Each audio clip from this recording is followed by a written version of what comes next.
Hey everybody, sorry about this post being so late. The holidays threw me for a loop. Anyways, in this post I'd like to discuss The Hobbit since it's probably one of the stories I know best. Um, it's a mainly plot-driven book, and what I could say it's set up pretty much as an event-based plot like a lot of fantasy and science fiction tend to be.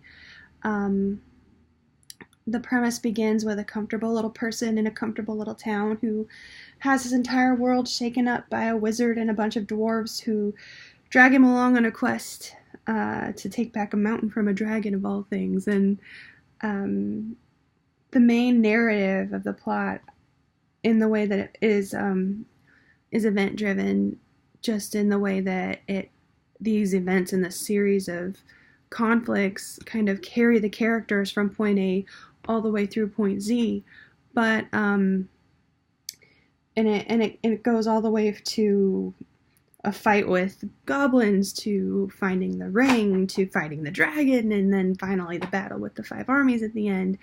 But I would really say that it's just as much a character-driven book, just because of how much the characters change throughout the story. Bilbo starts off comfortable, kind of fat, even rich, a little snobby maybe.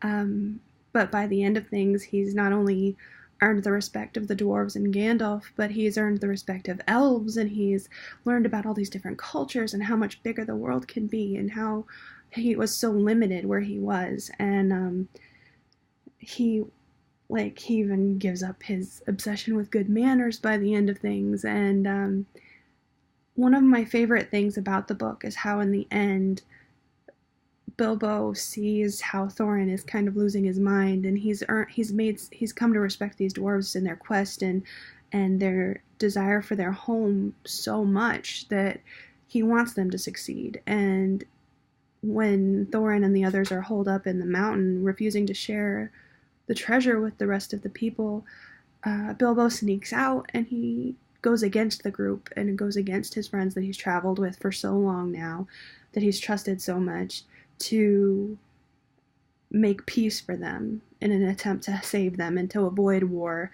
But eventually the war happens anyways. But I think that it's easy to have a base claim on plot, like this one is an event-based plot, this one is a character-based plot, or that they're driven by these things. But I think a good story can kind of do both. It can do a lot of things, and to have a story really fit to just one way or another, that only plot based or only character driven, can kind of make it feel a little bit flat. I think a good story should challenge the characters enough that it's almost hard to pinpoint what type of plot it is, because so much happens between the plot driving things or the characters driving things, if that makes sense.